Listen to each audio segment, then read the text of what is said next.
always ready with a quip. We're talking like maybe a quarter of a point. The Freudian slips, they're just coming thick and fast.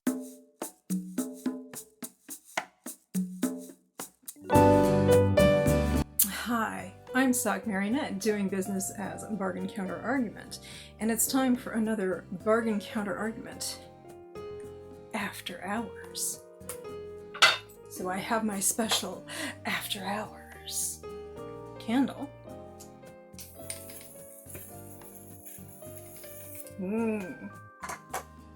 Musk and decadence. And the shoes are off, and my makeup is as dramatic as the books I'm about to discuss, because after hours is when I talk about things that are darker, spicier, even kinkier. Okay, it's also very humid today, so if you want to watch my hair, my curls collapse in real time, this is also the video for you. Now, I actually have a fair amount of books to talk about today, tonight, whenever. After hours.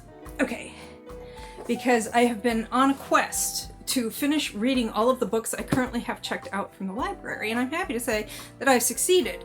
But part of that was 6 dark, spicy, kinky romances. So I'm going to talk about those now. Some of these, this has been building up for like 2 weeks now, so some of these I don't necessarily remember quite as well.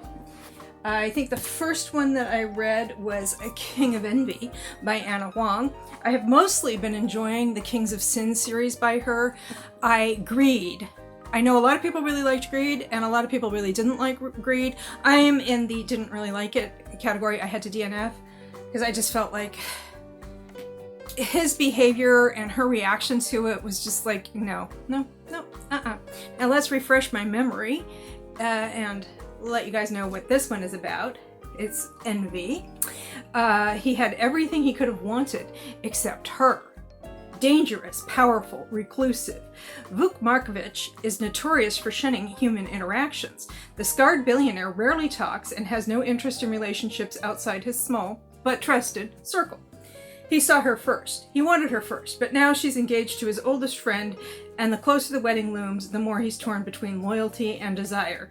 She should be his, and he might just risk it all to have her. That's Vuk, and she is beautiful, successful, and glamorous. To the world, supermodel Ayana Kadane leads the perfect life. Her career has skyrocketed, and she's engaged to one of New York's most eligible bachelors. What people don't know is that the engagement is only a business arrangement. He gets his inheritance when they marry. She gets the money she needs to leave her abusive agency. That's her modeling agency. Pretending to be in love should be easy until she finds herself increasingly drawn to her fiancé's enigmatic best man. Vuk thrills and terrifies her in equal measure. She knows she should stay away, but when her wedding is thrown into chaos, he's the only person who makes her feel safe. Until his past catches up with them and threatens everything they love. Okay, now I do remember it. It was good. I really liked this one. I was just like, which one was this? Okay, now I remember. It was really good. If I see this at a library sale or a used bookstore, I'm snapping it up like I did King of Wrath. I really liked this one. Yeah, we've got just all kinds of, there's a lot of shenanigans. It's like romantic suspense, it's erotic romance, it's really good. And there's all kinds of representation in it, racial representation, sexual orientation representation. I don't want to get too much into it because spoilers. I can say that in terms of racial representation and immigration representation, because I think Ayana was born in the US to parents who immigrated from Ethiopia and run an Ethiopian restaurant in the Washington, D.C. area, and she works in New York. So we've got immigration, African-American heroine. He's also an immigrant from, I believe, Serbia. Take a quick look, because I know she has a note about pronunciation in the front. Let's see. Serbia. Yeah, he's from Serbia. And yeah, it's just, and he has some past trauma. That's why he doesn't talk very often. He does use ASL, and she knows ASL, I think. I think there's ASL involved. He is not hard of hearing. He is just, has, I guess you could call it selective mutism, I think is the clinical term. Anyway, It's good. I liked it. I can't believe I forgot what it was about because I really did like it. Awesome. Now, I also read, so that's also part of a series. Also from a series, I read God of Fury by Irina Kent. I think this is MM. I'm slowly sinking. Brandon King never thought he was attracted to men. To be honest, he'd never been that attracted to anyone. But that was before he slammed directly into Nikolai Sokolov, a mafia heir known for being a notorious bastard and violent monster. He's kind of like puckishly so, though. He's like the Joker or something, where he's like always ready with a quip. Once Nikolai has his sights set on Brandon, he's haunted by him. He can't seem to let him go, a man who is so unlike Nikolai in every way, a quiet artist, a golden boy, and his enemy's twin brother. Brandon can't seem to get rid of Nikolai. He's everywhere. And his being everywhere throws a wrench into Brandon's carefully controlled life. Nikolai is desperate to break that control down. While Brandon worries about Nikolai's role in his life and his slowly disintegrating control, he learns that being wanted by a beautiful nightmare is much worse. I liked this. Okay, I liked this one. I know her latest novel is MM and it's had more of a mixed reaction, so I'm not sure if I'm going to read that. I liked it, however, I like that she has this setup that is formulaic, like she has a formula that she follows. It's not necessarily formulaic to other dark romances, although, you know, it's a genre, it's a subgenre, so yeah.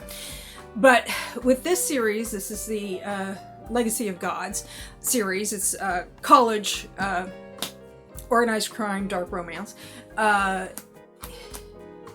There's a formula she follows, and it works, I think, because the couples are so different. Their personalities are, I mean, not just personalities are different from each other within the couple, but the different couples have different relationship issues and different personality issues that they have to overcome.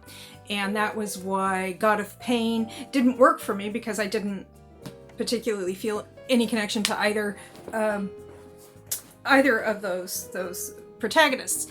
And that's not because, I mean, none of this relates to my own experience. I just didn't care for them. I mean, what can you do? So, except DNF, which I did. This one, I liked both parts of the couple. I think that the conflicts were realistic, and I enjoyed that. And the thing is, though, is that there's always a point in these where they meet the parents. And the problem I have is in the 3 books from Legacy of Gods that I've read, to the point where they meet the parents, at least the parents in the UK, because it's usually a British person and an American person. And where they meet the parents in the UK, those parents and their relationship with each other and to their children, you get a viewpoint chapter from each of them. They're all interchangeable. The interactions are interchangeable to a degree. The parents are kind of like all have the same personality. And so it's just kind of, it struck me when I was reading this. I was like, oh, it's this chapter. Okay, same thing. So, I mean, it's nice that it's there, and it's nice that you get the parents' viewpoint. I would just prefer it if the parents were a little less interchangeable among the different characters. So that was a book I very much enjoyed, although I think if you put these head to head, I think this was the one that I liked better. Okay, and next, this is another, this is a culmination to a series that is another college organized crime. Now, this college is like an isolated island off the coast of Croatia, and like they have in these colleges that are in an isolated island, I think it's supposed to be analogous to the Isle of Wight off the coast of southern coast of England. People study normal stuff. I mean, a lot of them are related to organized crime in some way, but they're studying business or psychology or fine arts or performance arts, whatever. This one, though, they go specifically to learn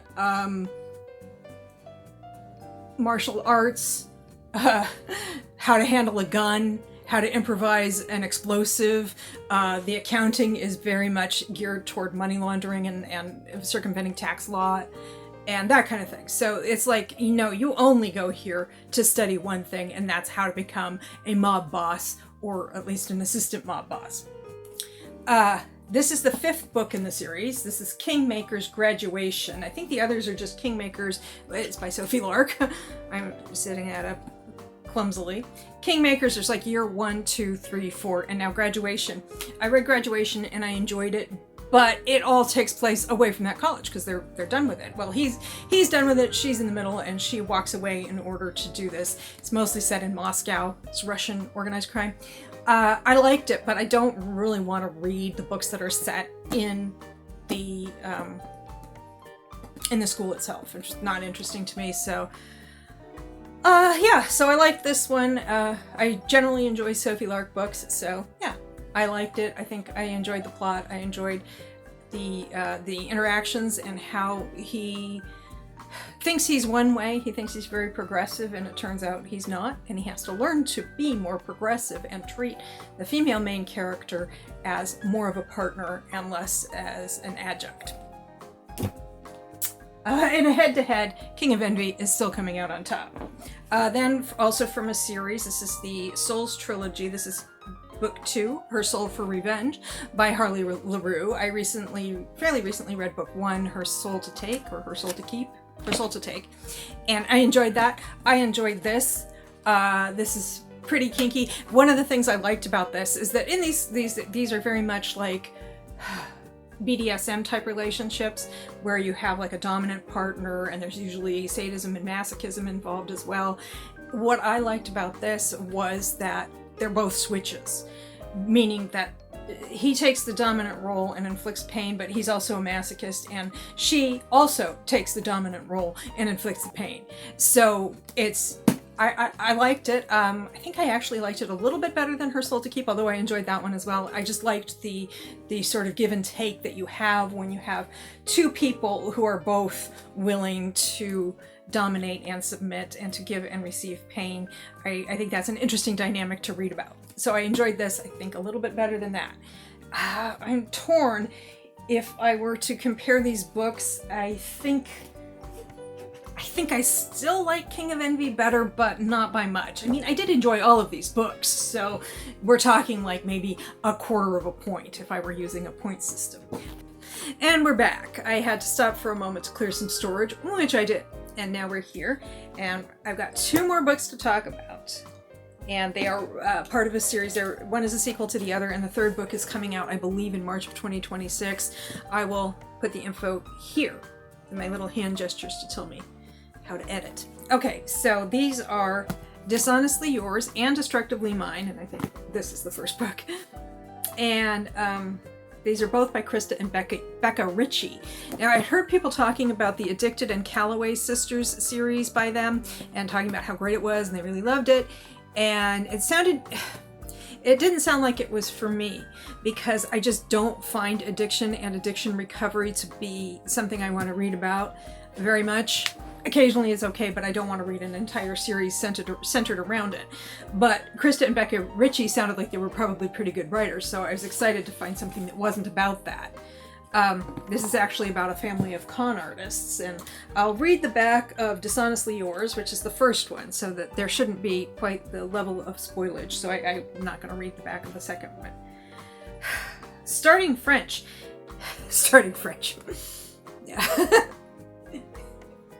That may or may not be an appropriate slip of the tongue.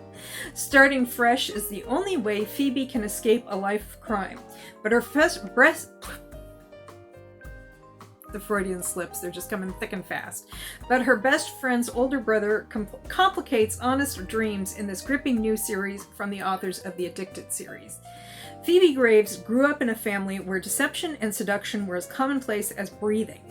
Phoebe's family and the Tin Rock clan, including her best friend, Haley, have been on the run their whole lives. But after a high-stakes con job goes south, Phoebe and Haley decide to run away and start over. The small Connecticut town they settle in seems too good to be true. And that's another thing I liked about it, Connecticut content, or con. The biggest flaw in their plan is Haley's frustratingly handsome brother, Rocky, who insists on coming with them. Living honestly isn't in his DNA, and his past with Phoebe is downright messy. He's everything she wants, but nothing she can have. Phoebe worries that Rocky will tempt them back into their old ways, where lying is second nature. She doesn't want Rocky to mess up the new life she's begun for herself. The longer she stays in town, the more she realizes what it means to have a reputation and what a normal life with the man she loves could look like. I really liked these, and I think I would actually say that in my mini tournament of books here, they actually, taken together, knock King of Envy off of its top spot. But again, I liked all of these books, so we're talking about like tenths of a point here.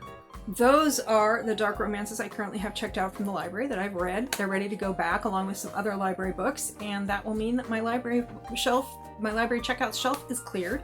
So I still have dark romances that I own, so the fact that I'm trying to switch over to reading more of my own TBR, my own books, doesn't mean that this is an end to Bargain Counter Argument After Hours, because I have plenty of after hours. Crooked after hours. I have plenty of after hours to get to once I start reading some of the books that I own. So if you like this video, please feel free to like, comment, share, subscribe, or don't. I am not the boss of you, and I hope you have a good night or day.